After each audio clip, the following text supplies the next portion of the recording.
Predator Killer of Killers is directed by Dan Trachtenberg, who previously directed Prey in the Predator franchise a few years ago. It's as well as co-directed by Joshua Wasung, and is a movie that is streaming this weekend on Hulu, Disney+. And in this you follow three different characters at three different times in the world's history. You follow a Viking raider in 841 AD named Ursa. You follow two brothers, Kenji and Kiyoshi Kamakami, in 1609 in Japan. And you follow Torres, a pilot in 1942 during World War II. And all of these stories essentially have to do with the fact that they're going through the things that they are in life, and eventually they encounter a Yautja warrior and they have to figure out how to take it on. But it's also done with the point of view of the predators in mind, as they're also looking for the strongest prey to hunt for. And so circumstances that are explored in each and every story over here are also built around the fact that they're looking for that one person who they're going to take on and who will be a worthy opponent to what they want. And I was very excited to see this actually, because Trachtenberg did an incredible job with Prey. In fact, next to the original, I would say it's my favorite of the franchise, and naturally I was very excited to see where he would take things when it came to expanding on the lore of the Predator series, as well as building upon some of the stuff that he did with Prey. And having seen Killer of Killers, I think this is a damn fine movie. This is a fantastic installment in the Predator franchise. I would say it is one of the better ones for sure.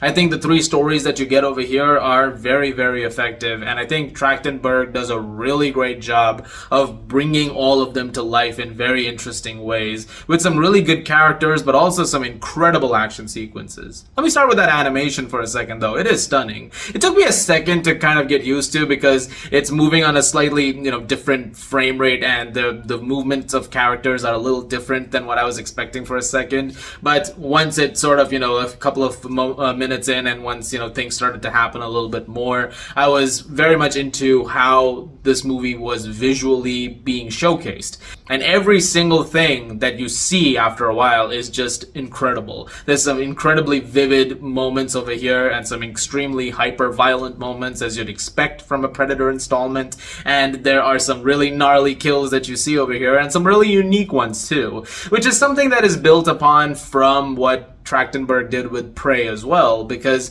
something in that movie which I really liked was that whenever anyone was taking on the Yautja, yes, there were things you'd seen before that you would expect to see in a Predator movie, but there was also some very unique stuff when it came to some of the kills and how some of the weapons and gadgets were being handled. That is something that is very much in abundance with Killer of Killers as well, because the different kinds of battle tactics that are being used in order to take on the different predators from the humans, and then vice versa, the predators on the humans, it makes for some really cool moments that are among the more unique aspects of the franchise so far. And the three storylines that you get over here are pretty solid, I would say. I think the best one is the one that I expect everyone to really love, which is the samurai storyline. It's called The Sword. It's the middle chapter.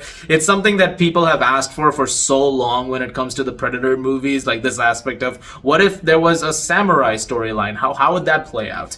And I think it plays out pretty damn well. It is a very intensely told story, which is also somewhat heartbreaking, and the way that these two characters, these two brothers, are explored, and how they've sort of been brought to this point where everything is happening around them. It's all brought to life extremely well, and also with very little dialogue. Much of what happens in that specific storyline takes place entirely visually, and it is really, really great stuff. It is very dark, it is very thrilling stuff, and it is the highlight for me. I also really, really like the first storyline with Ursa, the Viking warrior who is trying to find an enemy, someone who she wants to take on. And there's a context to that which is built into what's happening and how that could, change things generationally.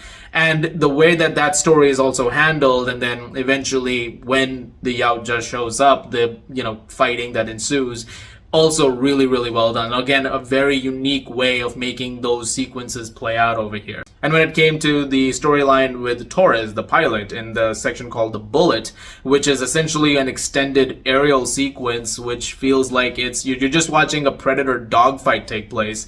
It is really, really cool. I will say though, tonally, that this was the story which felt the most detached from the other two, whereas the other two had a little more serious edge to it and something that made things a little more intense. There was some of that in the Bullet storyline as well, but it did take things a little more, in a more lighthearted, fun sense for a lot of times as well. And there were times where I felt like it was dragging a little bit more than the other two segments were. Probably because it is the longest of the three sections, if I'm not mistaken, because you spend a little bit of time over there. If I had to point out to any issues which I had with Killer of Killers, I would say that's probably one of them.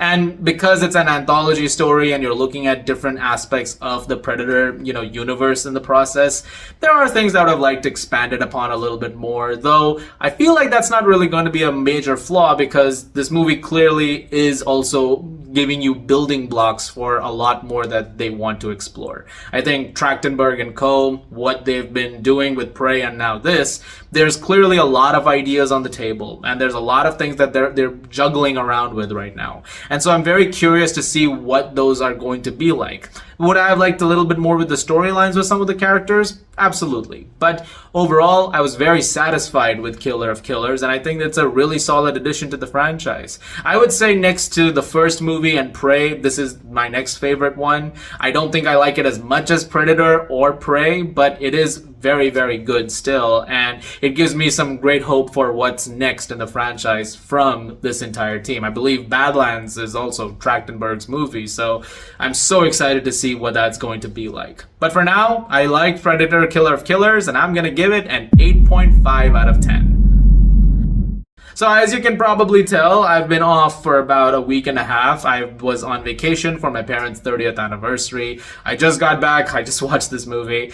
But I am running late on a couple of things. Things like Life of Chuck or Ballerina. I have a few things to still catch up on. So I'm going to catch up on those things very, very soon. And then I'll get back to you guys with those as well. Just give me a few days, to really set back in. But it is very good to be back with you guys on camera. Guys, thank you very much as always for watching. Look forward to more videos very, very soon. As always, if you like this, please do subscribe, and I'll see you guys in the movies.